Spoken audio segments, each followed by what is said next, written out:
Baik, wallahu taala alam. Kepentingan mempelajari ilmu hadis riwayah.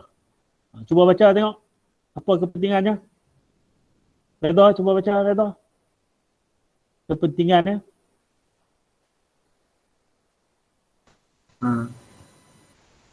Pemeliharaan syariah Islam dan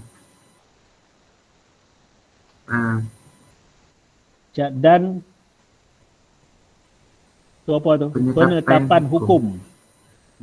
Penetapan hukum halal atau haram dapat dilaksanakan dengan baik. Okey. Yang kedua, ulama. Yang kedua, ulama yang mahir dalam ilmu hadis riwayah akan meriwayatkan hadis baginda Rasul sallallahu alaihi wasallam dengan periwayatan yang tepat secara teliti, amanah dan berhati-hati seperti mana yang didengari.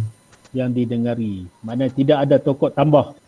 Maknanya kena disiplin ilmu tu seorang disiplin yang tepat, yang teliti, supaya tidak dicampur aduk dengan kata-kata mengikut hawa nafsunya. Okay. Kemudian yang ketiga,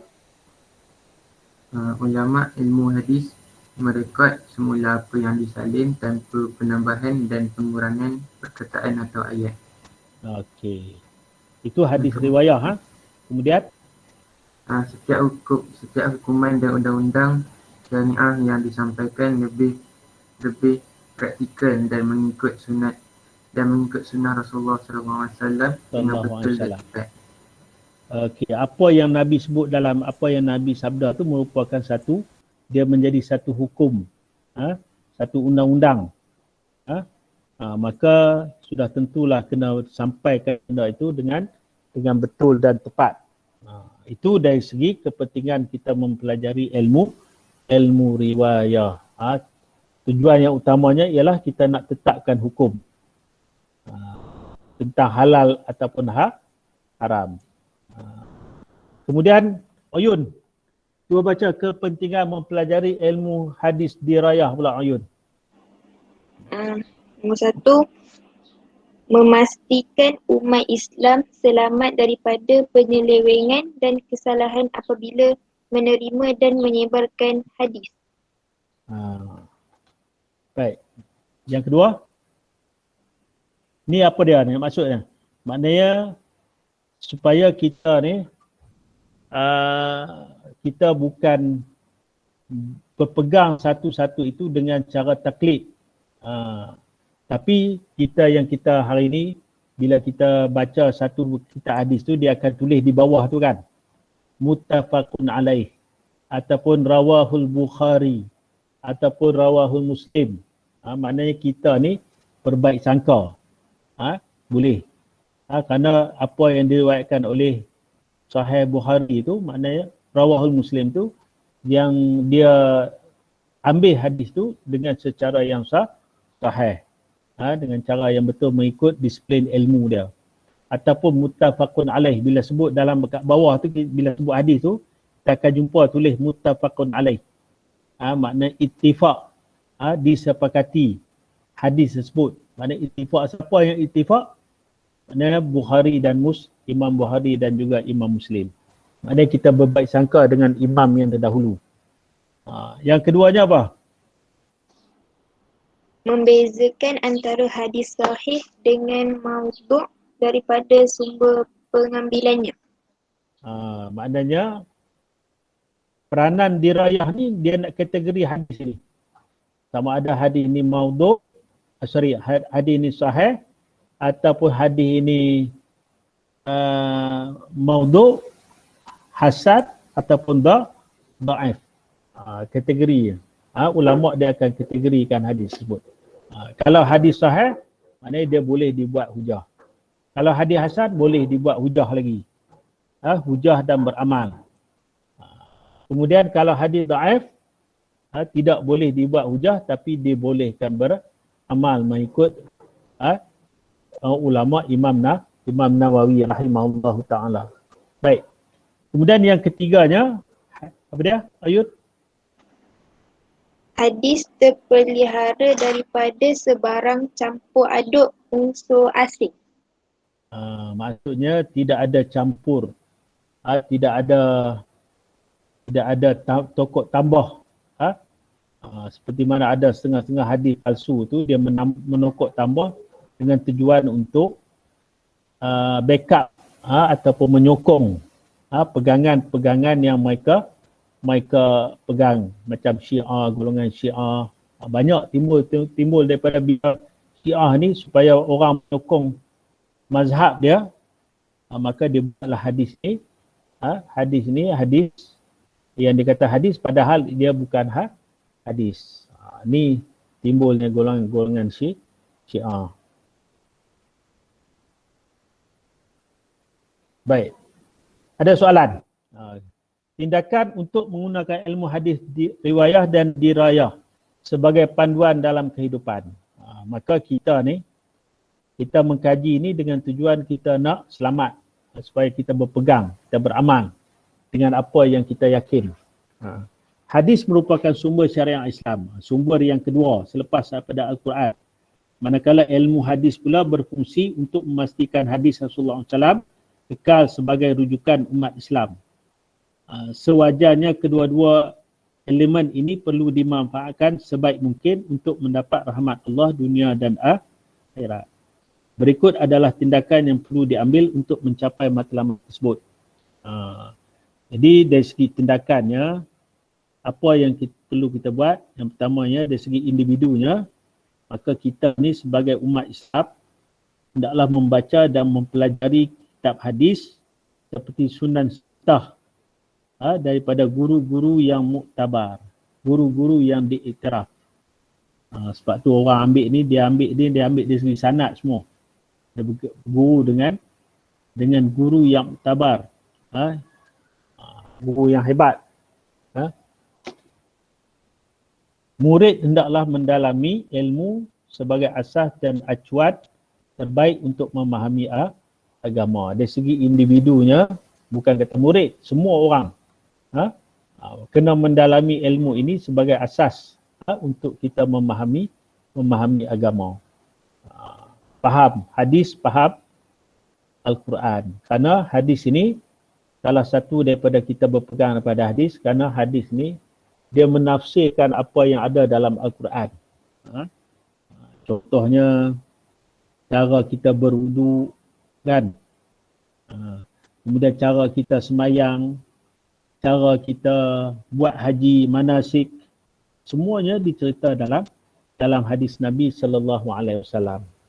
Jadi kita kena ambil sumber yang sahih. Kemudian dari segi masyarakat pula, setiap lapisan masyarakat hendaklah mengikuti pengajian hadis. Maknanya peranan masyarakat, maka kelompok masyarakat pula peranan masjid dan surau ataupun tempat-tempat yang lain.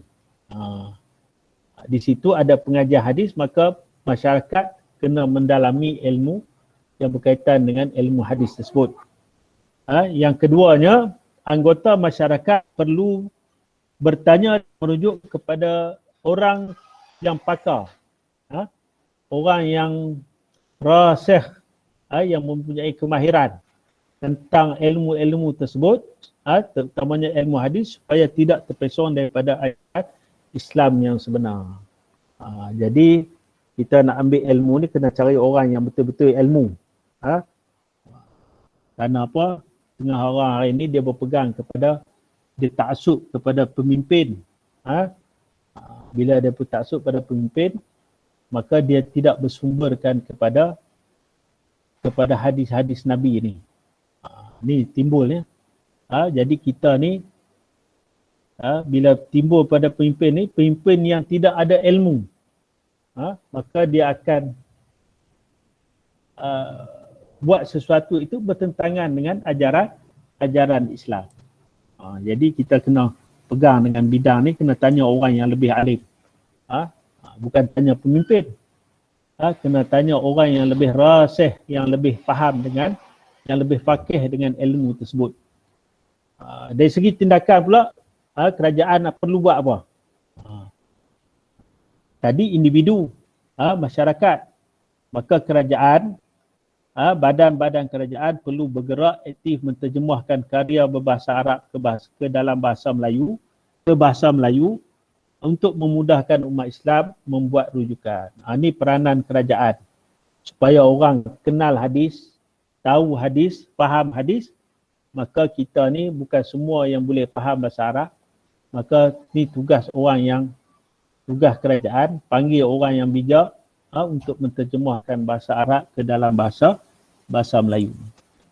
Kemudian yang keduanya, pihak kerajaan melalui institusi agama Islam. Contohnya apa dia? JAKIM, Jabatan-Jabatan Agama Islam Negeri, mengadakan ceramah-ceramah, seminar dan persidangan tentang hadis kepada masyarakat. Ini peranan kerajaan bagi mendekatkan masyarakat ataupun individu Muslim itu kepada hadis Nabi sallallahu alaihi wasallam. Kerana ada golongan-golongan yang tertentu yang kita sebut itu golongan yang sesat, yang tak mau berpegang dengan hadis Nabi sallallahu alaihi wasallam. Kerana bagi mereka hadis ni ada penyelewengan. Sedangkan bila kita kaji ni, ulama-ulama dulu berusaha untuk kaji hadis tersebut. Untuk meletakkan hadis itu sebagai hadis yang sahih ataupun kategori hadis yang lain. Cuba mencerakinkan hadis ini. Cuba membetulkan hadis ini. Meletakkan hadis ini, sama ada hadis ini palsu ataupun hadis sahih. Ini ulama-ulama dulu dah bertungkus lumus. Nak mengkategorikan hadis tersebut, nak membetulkan hadis tersebut, sama ada hadis itu benar ataupun hadis palsu. Wallahu alam. Ada soalan? Banyak. Patut 40 minit ni dah lebih 40 minit dah. Ada soalan? Saya nak berhenti dekat ni ya. Kemudian dalam masa 15. Ya saya. Alang-alang kita belajar hadis ni Ustaz. Betul ke saya ada jumpalah kat internet kan. Betul ke ada dalil yang dia mengharamkan muzik? Sebab saya tengok dia dalil ni datang daripada 4 imam. Imam Hanafi, Imam Maliki, Imam Syafi'i, Imam Ahmad. Betul ke Ustaz? Okey. Okey, kita tengok pengharaman muzik. Ni pengharaman muzik. Kita tengok situ. Sorry. Kena ubah dulu.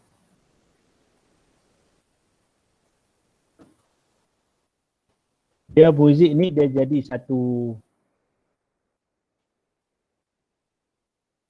hiburan ke Ustaz? Hiburan satu, tapi dia pandangannya kita tengok tentang ulama berkaitan dengan hadis ni. Tapi ulama-ulama dulu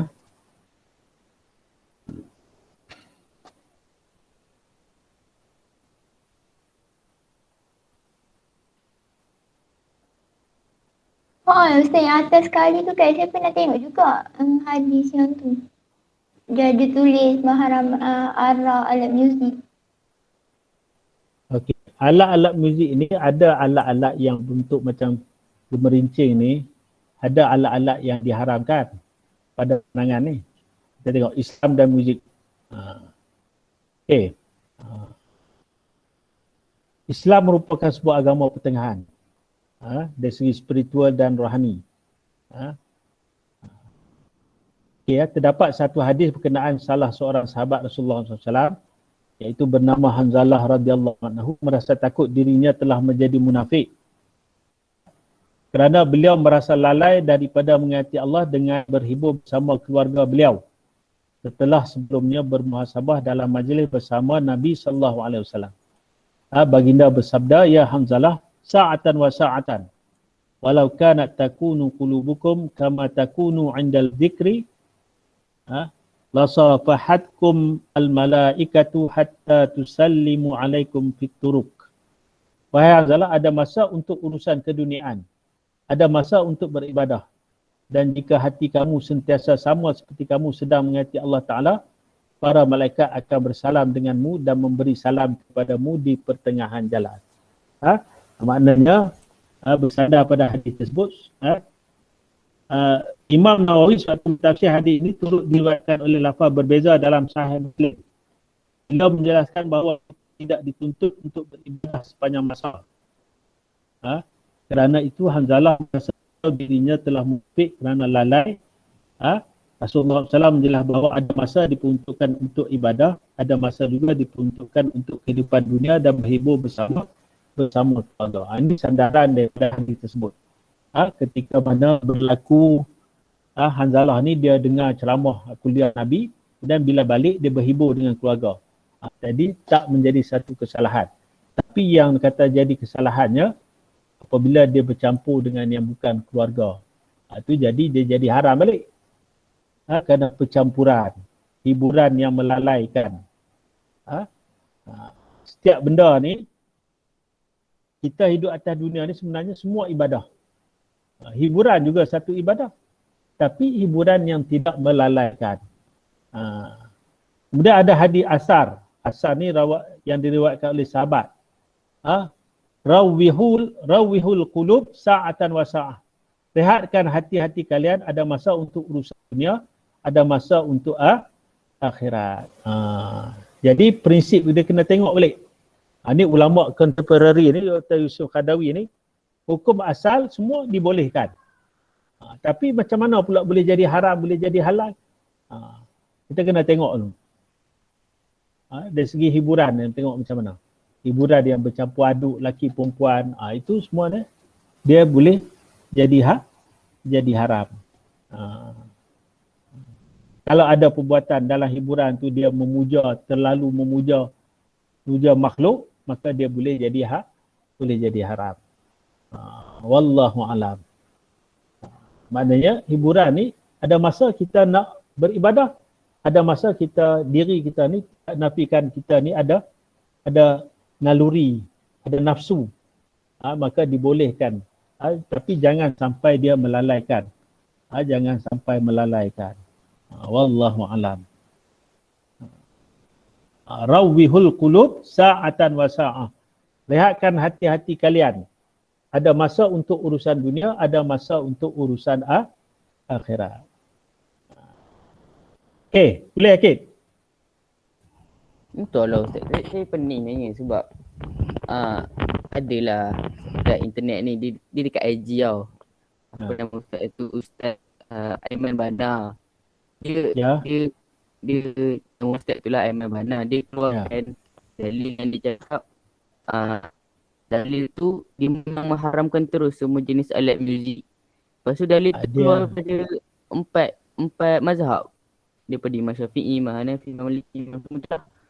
Lepas tu dia macam mengharamkan terus alat muzik tu.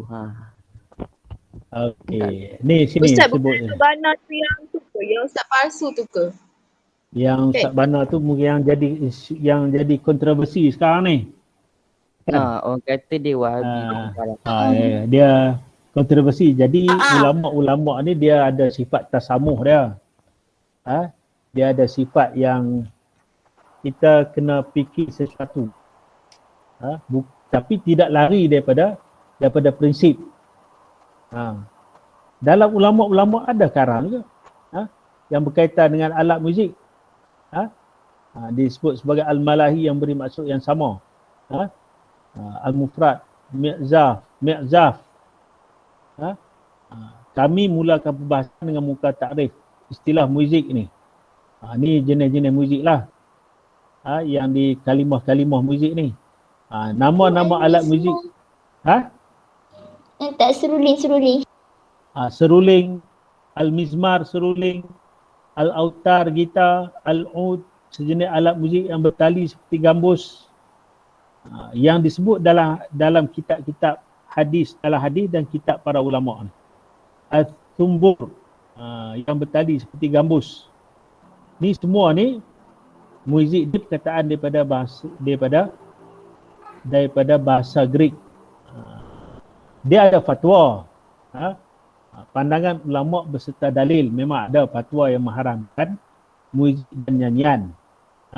Jumhur ulama dan fuqaha mengharamkan alat muzik, cuma ada sebahagian mereka yang mengharuskan alat muzik dalam keadaan tertentu. Imam Malik pernah ditanya akan muzik dan nyanyian dan beliau berkata hanya orang fasik yang terlibat dengan aktiviti seumpama ini. Ibn Taymiyah pula mendengar muzik menimbulkan mudarat yang dahsyat terhadap agama. Tidak ada cara lain selain daripada menutup jalan agar tidak mendengarnya. Dia kadang-kadang muzik ni dia melalaikan. Sebab tu ulama yang ada yang mengharamkan. Pandangan Imam Nawawi, para ulama bersepakat atas haramnya upah yang diperoleh oleh penyanyi dalam aktiviti nyanyian. Tu haram terus. Dalil pengharaman dia. Wa minan nasi man yashtari lahwal hadithi liyudilla an sabilillah bighairi ilm wa yattakhidha huzwa ulaika lahum adabun muhin. Dalam ayat Al-Quran dalam surah Luqman ni yang mengharamkan ni dia pegang pada ayat ni. Dan di antara manusia ada yang menggunakan perkataan yang tidak berguna, menyesatkan dari jalan Allah tanpa pengetahuan dan menjadikan jalan Allah itu olok-olokan. Mereka itu akan memperoleh azab yang menghinakan. Kata Ibn Abbas waktu mentafsir ayat ini merujuk kepada muzik, manakala Mujahid berpandangan ia merujuk kepada lahwu ataupun benda yang mainan. Ayat ini, kemudian Hasan Al-Basri, seorang ulama besar, menyatakan ayat ini diturun berkenaan muzik al-mazamir, seruling. Kemudian ada hadis Nabi. Ni maksudnya jangan kalian menjual penyanyi-penyanyi wanita. Maknanya yang menyanyi itu perempuan. Jadi suara wanita ni adalah aurat. Kemudian ada Nabi, la yakunanna min ummati aqwamun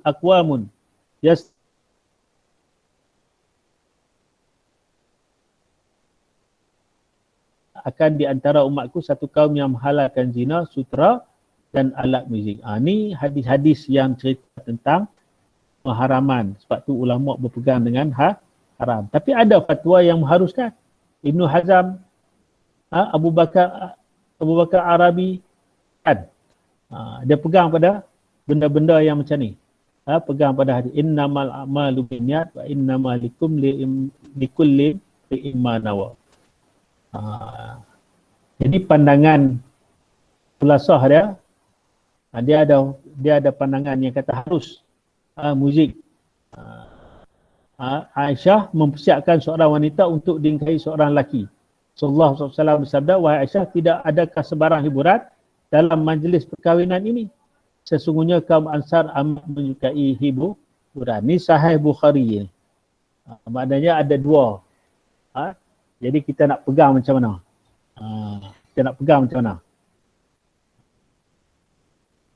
Di pandangan-pandangan ulama ni kalau kita bincang ni banyak tak habis ni. Tapi kesimpulannya muzik bukanlah satu perkara yang boleh dihukum sebagai harus secara mutlak atau diharamkan secara mutlak. Tak boleh juga. Harus pun tak boleh secara mutlak ataupun haram secara mutlak pun tak boleh. Yang mengharamkan muzik dan nyanyian telah menyatakan alasan dan hujah mereka secara terperinci, dan ada pula yang mengharuskan pula menetapkan syarat dan garis panduan yang mesti dipatuhi. Jadi trend muzik ni kita kena tengoklah. Yang macam mana? Yang melalaikan jadi haram. Yang untuk kita meraihkan untuk keluarga itu jadi harus. Jadi harus. Tapi harusnya bukan harus mutlak. Macam hari ni hiburan yang melampau kan, campur dengan lelaki, perempuan dan sebagainya, tu yang menjadi haram. Lagu-lagu cinta kan, yang memuja makhluk, maka dia jadi haram. Baik, wallahu taala alam. Okey, nanti saya share latihan untuk hadis dirayah ni dengan pelajar sekalian. Okey, wallahu alam. Kita berhenti dekat ni. Ada lagi? Kalau ada soalan boleh tanya. Tak ada masalah. Ustaz, saya ada satu soalan. Ya, silakan.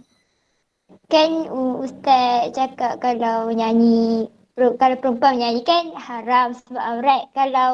Kalau jenis macam nasyid, lepas tu tilawah ke hafazan tu macam mana pula? Dia bergantung dengan niat. Oh, Macam okey faham. bergantung dengan niat kita. Tapi kalau macam sekarang ni tujuannya dengan apa? Dan untuk pertandingan ni untuk macam Allahumma salli ala Muhammad. Innamal a'malu binniyat. Dia untuk apa? Supaya orang tertarik dengan dia ke ataupun supaya orang tertarik dengan ayat-ayat suci Al-Quran. Boleh? Ataupun dengan nasyid. Tapi bukan sampai dia supaya orang tertarik dengan Islam. Contohnya nasyid kan. Puji-puji Allah, puji Rasul kan. Bila orang dengar tu rasa seronok kan, orang selawat kan. Tu boleh lah. Tapi Maksudnya kalau untuk yang bukan membuka pintu fitnah lah. Bukan sampai menimbulkan fitnah. Okey, faham. Terima kasih Ustaz. Sama. Maknanya dia bukan haram secara bukan haram secara mutlak. Okey, Alia, ada apa soalan? Nak tanya kalau contoh orang tu perempuan tu dulu tak pakai tudung dan tak menutup aurat. Yes. Dan sekarang ni contoh dia dah menutup aurat semualah. Dia ni seorang artis. Jadinya dia akan selalu keluar dekat TV, dekat mana-mana social media. So jadinya yang dulu-dulu tu berdosa lah, tapi dia dah pakai tudung sekarang. So apa yang akan jadi kalau orang still tengok yang lama-lama dia tu? Saya pun terfikir. Setiap yang dosa tu, setiap yang bersalah tu ada peluang dia untuk bertaubat. Kan? Allah Ta'ala bagi peluang dia untuk bertaubat. Maknanya dosa tu kalau dia insaf, dia kembali kepada kebenaran, dia bertaubat. Maka dia dimaafkan oleh Allah Ta'ala.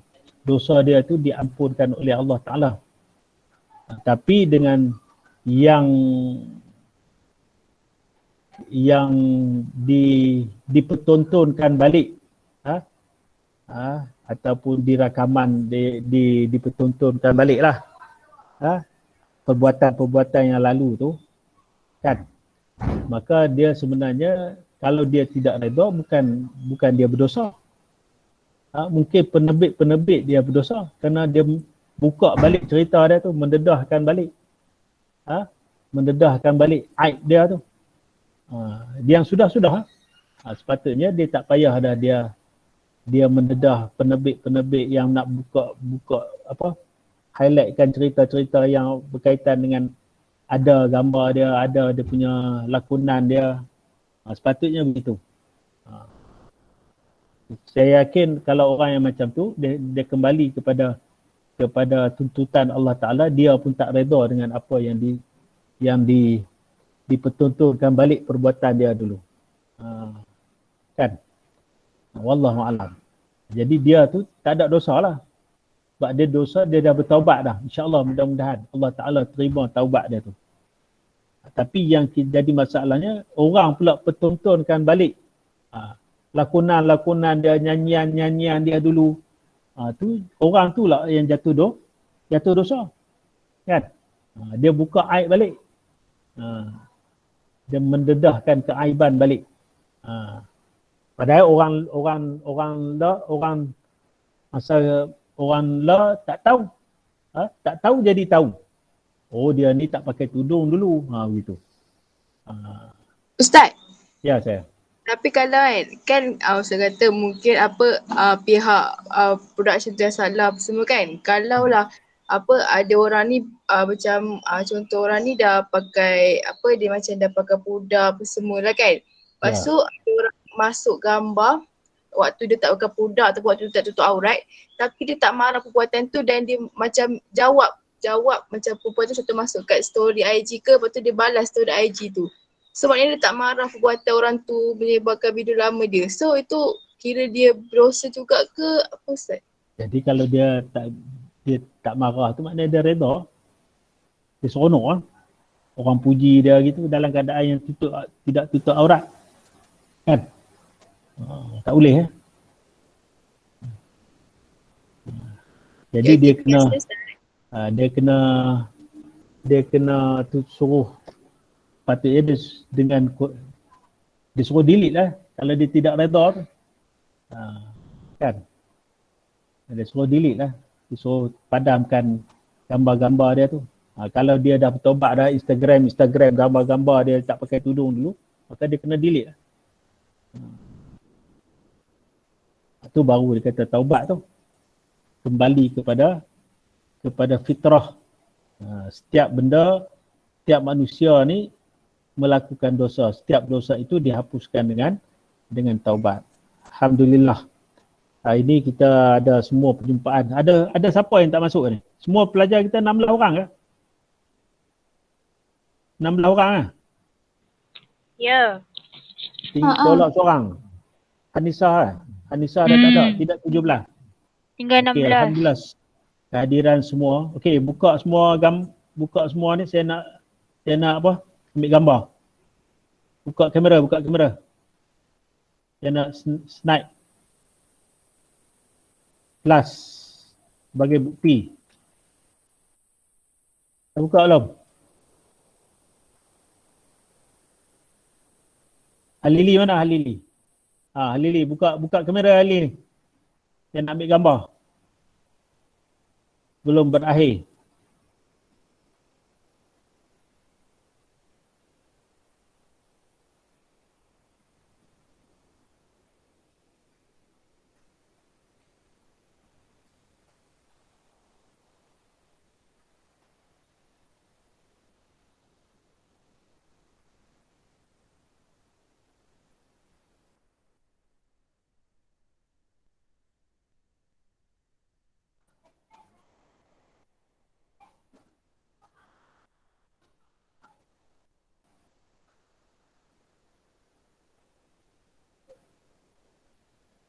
Okey.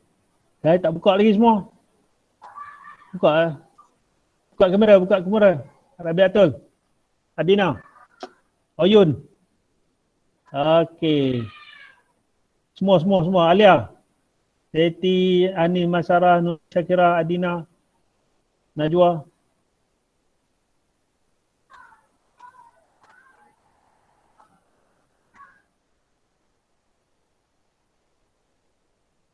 Syak ya. Nak takat gambar aja.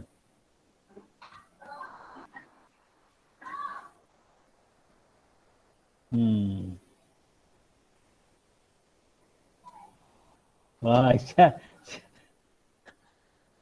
Ni, Alia Kristina. Putri. Pak Putri. Zeti, mana Zeti? Zeti Shalini. Reda mana Reda? Buka kamera.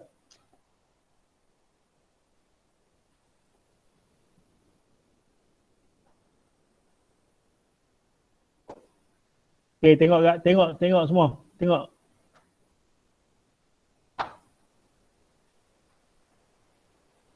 Alia mana Alia? Cepat buka. Adina pun tak buka. Alia mana ni Alia? Makan lah. Okey, tak apalah. Okey.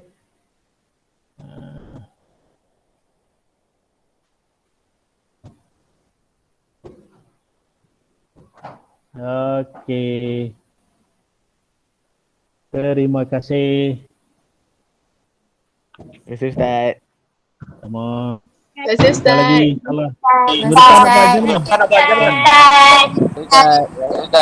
Terima kasih Ustaz. Kita tak nak buka. Temu sama je. Ustaz nanti gambar. InsyaAllah. Terima kasih Ustaz. Sama. Jumpa lagi. Terima kasih Ustaz. Bye dia. Sama.